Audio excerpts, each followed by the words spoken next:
सभी को नमस्कार। जैसे कि हम अपनी इस क्लास के अंदर जो बात कर रहे थे सल्तनत काल की, उसे ही आगे बढ़ाते हुए हमने अपने पिछले वीडियो के अंदर, अपनी पिछली क्लास के अंदर सल्तनत काल का चौथा वंश देखा था, सैयद वंश। जैसे कि हमने पीछे की वीडियो में देखा था, सल्तनत काल के 5 प्रमुख वंश हुए हैं। उनके सुल्तानों ने शासन किया है दिल्ली के ऊपर 1206 से लेकर के 1526 ईस्वी तक। आज उसी क्रम में हम बात करेंगे नंबर 5 लोधी वंश। किसकी बात करेंगे? लोधी वंश की बात करेंगे, जो दिल्ली सल्तनत का अंतिम ये मानो वंश होगा जो शासन करता है। 1451 से लेके 1526 ईस्वी तक ये शासन करेगा। 1526 में इसका अंत या पतन हो जाएगा। लोधी वंश दिल्ली सल्तनत काल का शासन करने वाला 5वां व अंतिम वंश था। 5वां व अंतिम वंश था। 5वां कैसे? पहला हो जाएगा गुलाम वंश, दूसरा हो जाएगा खिलजी वंश, तीसरा हो जाएगा तुगलक वंश, चौथा हो जाएगा सैयद वंश और 5वां होगा प्यारे विद्यार्थियों लोधी वंश। अंतिम भी कह सकते हैं। 5वां वह अंतिम वंश था जिसने 1451 से 1526 ईस्वी तक दिल्ली पर शासन किया तथा इस वंश के प्रमुख 3 शासक निम्न हुए। उन्हीं के बारे में हम विस्तार से देखेंगे कि लोधी वंश के कौन कौन शासक हुए जिन्होंने दिल्ली सल्तनत काल के समय शासन किया था। जैसे कि नंबर 1 बहलोल लोधी 1451 से 1489 तक शासन करेगा, जो प्रथम होगा।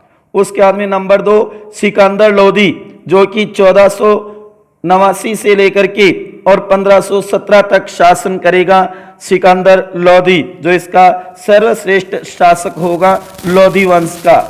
और तीसरा आएगा इब्राहिम लोधी, जो कि 1517 से लेकर के 1526 तक शासन करेगा। और अंतिम होगा, ये मानो कि लोधी वंश के 3 ही शासक हुए लोधी वंश में, जो कि 1451 से लेके 1526 तक लगभग 74 वर्ष तक शासन करेगा लोधी वंश।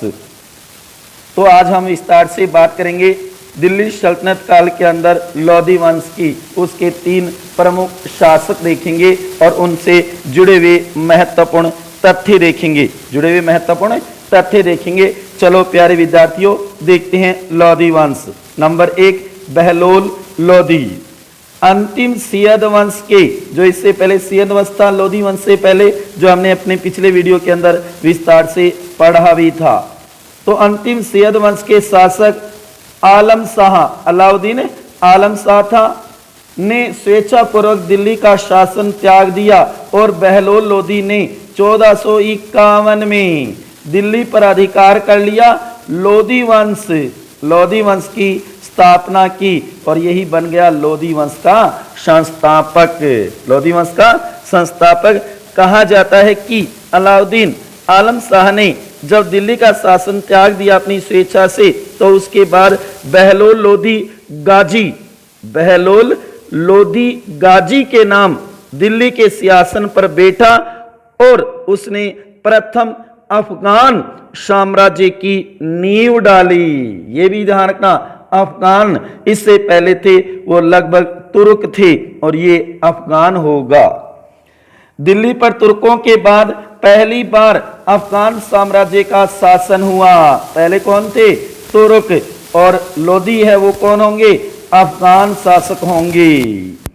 उसके बाद में यह अफगानों की एक महत्वपूर्ण शाखा शाहू खेल से संबंधित था। अफगानों की एक महत्वपूर्ण शाखा थी जिसका नाम था शाहू खेल, उससे संबंधित था बहलोल लोधी उससे ही संबंधित माना जाता है। तो कहने का मतलब ये पहला शासक संस्थापक यही था। वेरी मोस्ट क्वेश्चन तो प्यारे विद्यार्थियों यही बनता है कि लोधी वंश का संस्थापक कौन था, लोधी वंश की स्थापना किसने की और कब की? 1451 में की और बहलोल लोधी ने की, यही इसका संस्थापक था।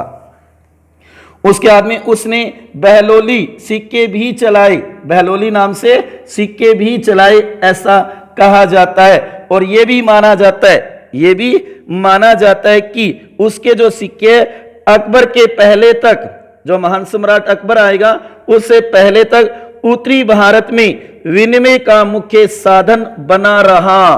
कह लो इसके सिक्के विनिमय के साधन के रूप में चलते रहे अकबर से पहले समय तक। उसके बाद में उसने मेवात, संभल, कोल, खरी, भोगांव, इटावा एवं ग्वालियर के जागीरदारों पर आक्रमण कर अपना प्रभुत्व स्थापित किया। इन क्षेत्रों को उसने जीता था, अपना प्रभाव जमाया था, अपना प्रभुत्व। कहां कहां पे? मेवात, संभल, कोल, खरी, भोगांव, इटावा एवं ग्वालियर के जागीरदारों पर आक्रमण करके अपना प्रभुत्व स्थापित किया था। किसने? बहलोल लोधी ने। उसके बाद में जौनपुर, ये महत्वपूर्ण है, जौनपुर के राज्य को दिल्ली में मिलाया था, दिल्ली साम्राज्य में शामिल किया था 1484 में। 1484 में ये इसकी एक महत्वपूर्ण घटना मानी जाती है, महत्वपूर्ण घटना मानी जाती है कि बहलोल लोधी की मुख्य सफलता जौनपुर, जो कि 1484 ईस्वी की बात है, राज्य को दिल्ली सल्तनत में सम्मिलित करने की थी। उसके बाद में उसने अफगानों को भारत आने के लिए आमंत्रित भी किया था, अफगानों को कि भारत के अंदर आ सकते हो, आमंत्रित किया था। बहलोल ने अपने जीवन के अंतिम दिनों में ग्वालियर के राजा मानसिंह पर आक्रमण किया, मानसिंह पर आक्रमण किया था और उससे 80 लाख टक्का प्राप्त किए, 80 लाख टक्का प्राप्त किए ऐसा माना जाता है।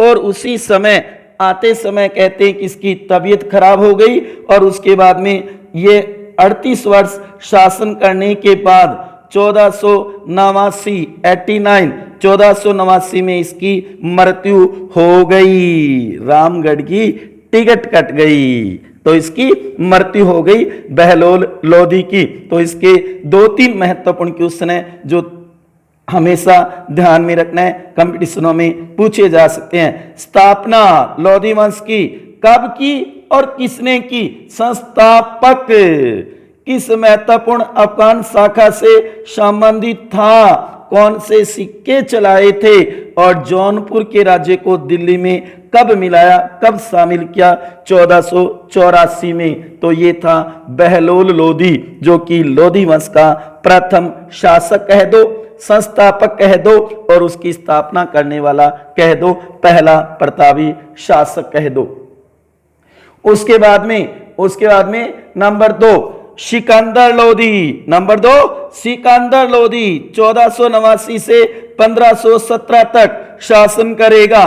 बहलोल लोधी की मृत्यु के बाद के पश्चात उसका दूसरा पुत्र निजाम शाह, दूसरा ज्येष्ठ जो हम कह सकते हैं कि दूसरा जो पुत्र था निजाम शाह 1489 ईस्वी को दिल्ली का शासक बना। उसने सिकंदर शाह की उपाधि धारण की, सिकंदर शाह की उपाधि धारण की, सिकंदर शाह के नाम से शासक बना, दिल्ली की गद्दी पे बैठा, सिंहासनारूढ़ हुआ। उसके बाद में यह लोधी वंश का सर्वश्रेष्ठ शासक था। लोधी वंश में जो 3 शासक हुए उनमें ये सर्वश्रेष्ठ माना जाता है, सर्वश्रेष्ठ माना जाता है, जो कि बहलोल लोधी का उत्तराधिकारी था। उसने तिरहुत बिहार बंगाल तक साम्राज्य विस्तार किया। यह एक उदार और न्यायप्रिय शासक था, उदार प्रवृत्ति का था और न्यायप्रिय शासक था। कौन? सिकंदर शाह लोधी। सिकंदर शाह लोधी की बात हम करें यहाँ पे। उसके बाद में देखो किस तरीके से ये प्रतापी शासक था, क्या क्या महत्वपूर्ण कार्य किए थे इसने। उसने भूमि की नाप कराई, भूमि की नाप कराई और उसके आधार पर भूमि कर नियत करने का कार्य किया। नियत करने का कार्य किसने किया? सिकंदर लोधी ने किया। उसने एक प्रामाणिक, बहुत ही महत्वपूर्ण क्वेश्चन है दोस्तों, उसने एक प्रामाणिक गज चलाया जो प्राय 30 इंच का होता था। गज कितने का? 30 इंच का होता था। यह गज लंबे समय तक सिकंदरी गज, बहुत ही महत्वपूर्ण, वेरी मोस्ट इंपोर्टेंट क्वेश्चन है, सिकंदरी गज के नाम से चलता रहा। किसने चलाया? सिकंदर लोधी ने, और उसी के नाम पे है सिकंदरी गज, उसी के नाम पर है। उसके बाद में very very most important question, 1504 में उसने आगरा नगर, आगरा कस्बा का निर्माण करवाया। आगरा शहर या आगरा की स्थापना की या निर्माण करवाया। कहने का मतलब है 1504 में सिकंदर लोधी ने, उसने आगरा नगर या कस्बे का निर्माण करवाया। उसके बाद में इटावा, बयाना, कोल, ग्वालियर एवं धौलपुर के शासकों को अधीन रखने के लिए उसने 1506 ईस्वी में, 1506 ईस्वी में आगरा को अपनी राजधानी बनाया। स्थापना या निर्माण तो कब किया? 1504 में प्यारे विद्यार्थियों, जबकि राजधानी, राजधानी कब बनाएगा? 1506 ईस्वी में बनाएगा सिकंदर लोधी। उसका उपनाम था गुलरू खां। उपनाम क्या था? गुलरू खां था। इसी उपनाम से गुलरी, गुलरूखी, गुलरखी के नाम से कविता भी लिखता था। एक कविता का उसका संग्रह था जिसका नाम था गुलरूखी। गुलरूखी, ये क्वेश्चन भी पूछा जा सकता है, महत्वपूर्ण है कि उसकी जो फारसी में जो कविता लिखी गई है वो किस नाम से है, तो याद रखना गुलरूखी नाम से है। उसके समय में गान विद्या के एक श्रेष्ठ ग्रंथ लज्जत ए सिकंदर शाही की रचना हुई। कहने का मतलब उसके समय में कहा जाता है कि गान विद्या के एक श्रेष्ठ ग्रंथ लज्जत ए सिकंदर शाही की रचना हुई। ये नाम याद रखना, लज्जत ए सिकंदर शाही की रचना हुई थी। आयुर्वेदिक ग्रंथ का फारसी में अनुवाद भी करवाया उसने, जिसका नाम था फरहंगे सिकंदरी। फरहंगे सिकंदरी। कहा जाता है कि सिकंदर लोधी के स्वयं के आदेश से एक आयुर्वेदिक ग्रंथ का फारसी में अनुवाद किया गया जिसका नाम फरहंगे सिकंदरी रखा गया। उसके बाद में कहा जाता है कि उसने, किसने? सिकंदर लोधी ने, उसने मुहर्रम और ताजियां निकालना बंद कर दिया था, प्रतिबंध लगा दिया था उसके द्वारा, और मस्जिदों को सरकारी संस्थाओं का रूप प्रदान करके उसे शिक्षा का केंद्र बनाने का प्रयत्न किया। सिकंदर लोधी ने हिंदुओं पर जजिया कर पुनः लगा दिया, और एक, कहा जाता है कि एक ब्राह्मण को इसलिए फांसी दे दी क्योंकि उसका कहना था कि हिंदू और मुस्लिम धर्म समान रूप से पवित्र है। तब सिकंदर ने उसे फांसी दे दी, सिकंदर लोधी ने।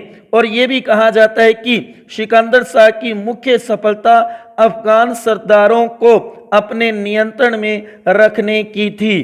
प्रमुख सफलता इसी को माना गया है। यह भी कहा जाता है कि व्यक्तित्व को सुंदर बनाए रखने के कारण ही वह दाढ़ी नहीं रखता था, हीरो बना रहता था, जेंटलमैन। कहने का मतलब दाढ़ी नहीं रखता था, मुस्लिम होकर के, अफगान होकर के भी दाढ़ी नहीं रखता था, हीरो रहता था।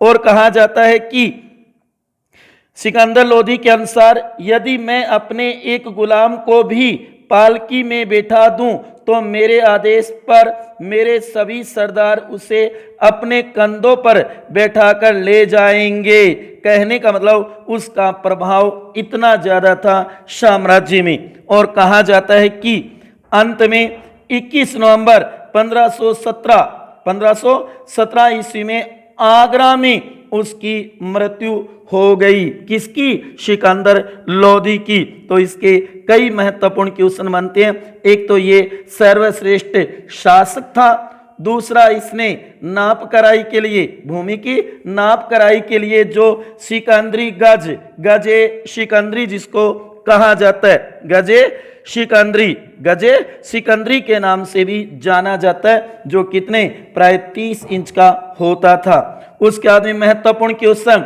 Very very very very most important, Agra नगर की स्थापना 1504 में इसी ने करवाई थी। उसके बाद में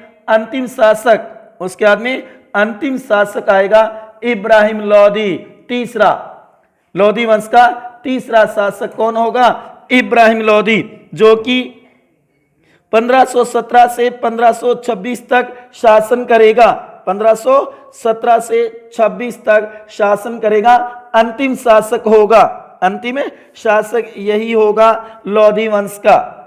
कहा जाता है कि सिकंदर लोदी की मृत्यु के बाद, उसकी मृत्यु के पश्चात उसका बड़ा पुत्र, ज्येष्ठ पुत्र, बड़ा बेटा इब्राहिम आगरा के सिंहासन पर आसीन हुआ 1517 ईस्वी में। कहा जाता है कि राज्य के विभाजन के आधार पर उसके छोटे भाई जलाल खां को जौनपुर की गद्दी सौंपी गई। कहने का मतलब है सिकंदर लोदी के दो पुत्र थे, बड़ा बेटा इब्राहिम, दूसरा जलाल खां। इब्राहिम को तो आगरा सौंपा गया और जलाल खां को जौनपुर। दोनों का ये मानो राज्य विभाजन कर दिया, दोनों भाइयों में बंटवारा कर दिया, अलग अलग न्यारा कर दिया बाने।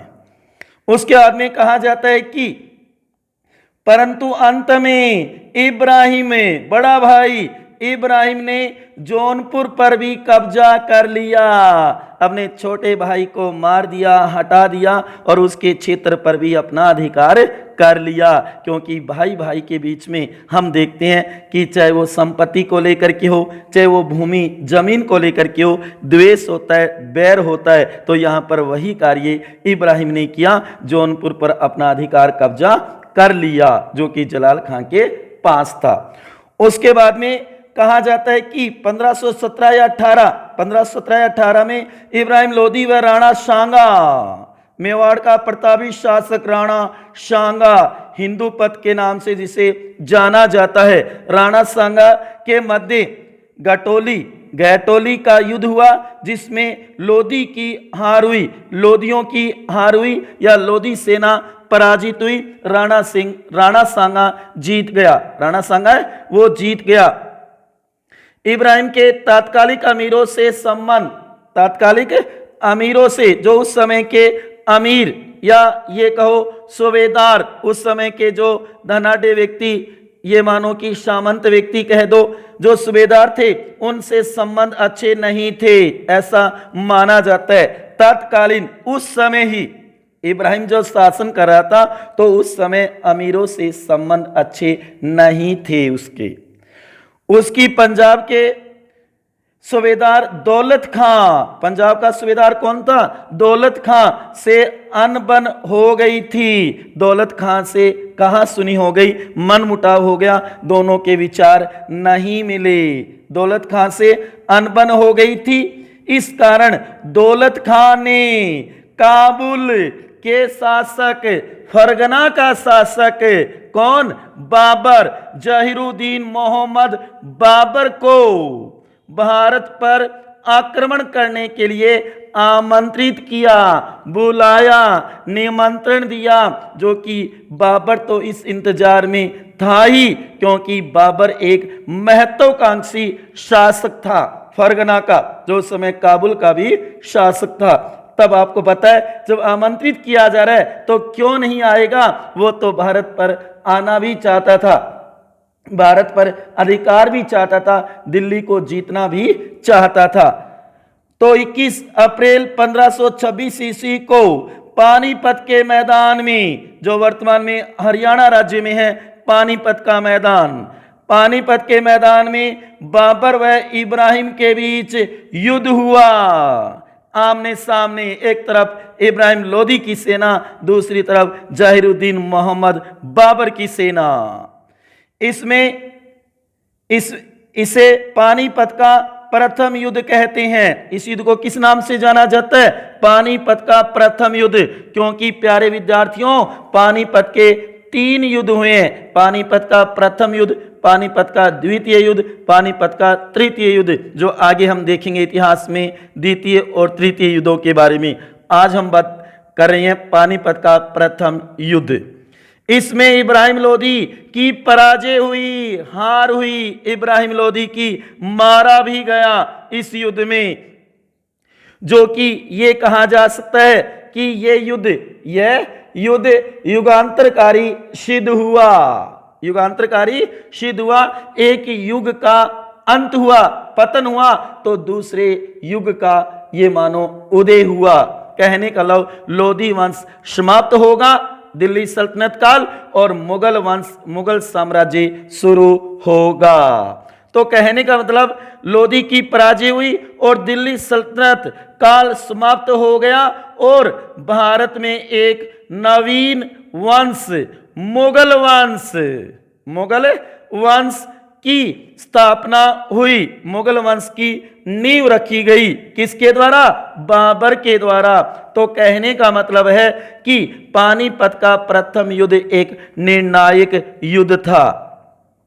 इतिहासकार नियामतुल्लाह तो यहां तक कहता है कि इब्राहिम लोदी के अतिरिक्त भारत का अन्य कोई सुल्तान युद्ध स्थल पर नहीं मारा गया।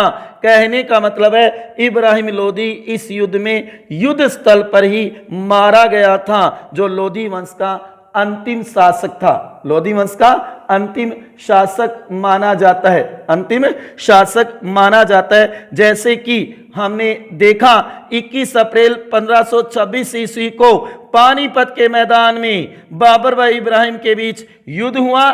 इसे पानीपत का प्रथम युद्ध कहते हैं। इसमें इब्राहिम लोदी की पराजय हुई और दिल्ली सल्तनत काल का समाप्त हुआ, अंत हुआ, समाप्त हो गया और भारत में एक नवीन वंश, मुगल वंश की स्थापना हुई। क्योंकि इस युद्ध में एक तरफ तो लोदी, कौन? इब्राहिम लोदी और उसकी सेना, दूसरी तरफ बाबर और उसकी सेना, बाबर और उसकी सेना। मैदान कौन सा?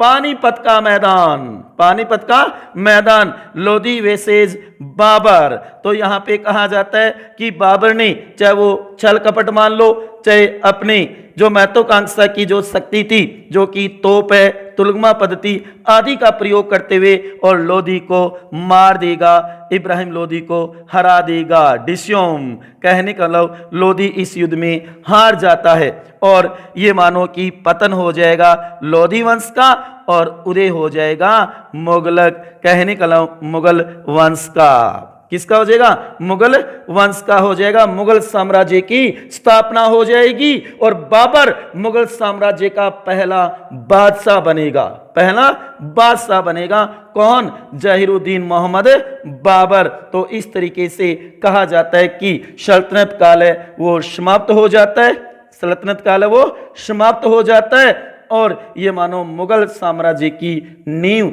या मुगल साम्राज्य की स्थापना हो जाती है। तो आज हमने इस वीडियो के अंदर बात की सल्तनत काल के लोदी वंश की, उसके 3 प्रतापी या प्रमुख शासक हमने देखे। सबसे पहले हमने बात की नंबर 1 बहलोल लोदी, जो कि इसका संस्थापक था, स्थापना करने वाला लोदी वंश का स्थापना करने वाला शासक यही था, शासक यही माना जाता है।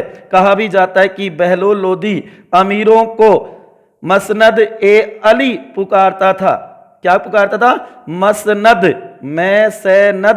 ए अली पुकारता था अपने अमीरों को, अपने सरदारों को, अपने सूबेदारों को। ऐसा भी कहा जाता है कि बहलोल लोदी को ये मानो कि बिना रक्तपात के ही शांतिपूर्ण तरीके से ही साम्राज्य प्राप्त हो गया था दिल्ली सल्तनत का, ऐसा माना जाता है। उसके बाद में दूसरा सिकंदर लोदी, जो इसका सर्वश्रेष्ठ प्रतापी शासक था सिकंदर लोदी। इसके भी कई महत्वपूर्ण क्वेश्चन बन सकते हैं जो कंपटीशनों में पूछे जा सकते हैं। और तीसरा इब्राहिम लोदी, जो अंतिम था, जो अंतिम माना जाता है इसका, जो कि कहा भी जाता है ना कि इब्राहिम लोदी है वो लोदी वंश का अंतिम शासक था। इसके बाद में लोदी वंश का अंत हो गया, पतन हो गया, क्योंकि हमने देखा था कि प्रथम वो बहलोल लोदी होगा, अंतिम वो इब्राहिम लोदी होगा। इसके साथ में दोस्तों एक बात और ध्यान में रखना, अफगानों की शासन व्यवस्था राजतंत्रीय न होकर कुलीन तंत्रीय थी। कहने का मतलब एक ही कुल के थे, एक ही परिवार के थे। कहने का मतलब है कि ये नहीं कि राजा के बाद किसी और राजा ने आकर के शासन किया, नहीं, पिता के बाद उसका बेटा, उसके बाद उसका बेटा ही शासक बना, तो ये एक ही कुल की थी। तो राजतंत्रीय न होकर कुलीन तंत्रीय थी, याद रखना, कुलीन तंत्रीय व्यवस्था थी किसकी? लोदी वंश की। तो आज हमने बात की सल्तनत काल में लोदी वंश, जो पांचवा और अंतिम वंश माना जाता है, अंतिम वंश माना जाता है। तो हमने विस्तार से देखा सल्तनत काल के बारे में। पिछले 5 वीडियो के अंदर हमने सल्तनत काल देखा और आज हम उसे कंप्लीट करने जा रही हैं। बहुत कुछ बताया मैंने विद्यार्थियों, जबकि सब कुछ नहीं है, लेकिन एग्जाम की दृष्टि से जो महत्वपूर्ण तथ्य, महत्वपूर्ण जो पॉइंट, जो फैक्ट होते हैं, वही मैंने आपको बताए हैं और समझाए हैं। मेरे को विश्वास है कि आपको सल्तनत काल अच्छी तरीके से समझ में आ गया होगा, क्योंकि सबसे पहले हमने पहला वंश देखा, वैसे हमने सल्तनत काल का सामान्य परिचय हमने देखा संक्षेप में। फिर पहला वंश गुलाम या दास वंश के बारे में देखा, दूसरा वंश हमने खिलजी वंश देखा, तीसरा हमने तुगलक वंश के बारे में विस्तार से चर्चा की, चौथा हमने सैयद वंश देखा और उसके बाद में आज हमने बात की पांचवें वंश की, लोदी वंश की, जो कि सल्तनत काल का पांचवा व अंतिम वंश माना जाता है, जो 1526 में सल्तनत काल की समाप्ति हो जाएगी और ये मानो मुगल काल शुरू हो जाएगा, मुगल साम्राज्य, मुगल पीरियड आ जाएगा। तो दोस्तों मिलते हैं अगले वीडियो में एक नए टॉपिक के साथ। तब तक खुश रहिए, हंसते रहिए, मुस्कुराते रहिए। इसी के साथ दोस्तों आपका बहुत बहुत आभार और धन्यवाद, जो कि आपने अपना कीमती समय निकाल करके और इस क्लास को अटेंड किया है, या ये मानो कि इस क्लास को पढ़ा है आपने, जो कि हर कंपटीशन में जहां भारत का इतिहास होगा वहां सल्तनत काल जरूर होगा मध्यकालीन भारत में। तो ये मानो किसी भी कंपटीशन की अगर आप तैयारी कर रहे हो तो आपको ये टॉपिक जरूर नोट करना चाहिए। जो भी मैं वीडियो आपको ये मानो कि आप तक पहुंचा रहा हूं, उसको आप अपने एक रजिस्टर के अंदर नोट जरूर करें, नोट जरूर करें बढ़िया। ये मानो अपनी राइटिंग के अंदर जब भी कंपटीशन हो तो दोहराया जा सके, विस्तार से सल्तनत काल के बारे में आप लिख सकते हो। मैं कंप्लीट भारत का इतिहास कराऊंगा, जो कि हमने प्राचीन भारत का इतिहास पढ़ लिया है। अब हमारा चल रहा है मध्यकालीन भारत का इतिहास, जिसके अंदर एक बहुत ही महत्वपूर्ण टॉपिक आएगा अगला,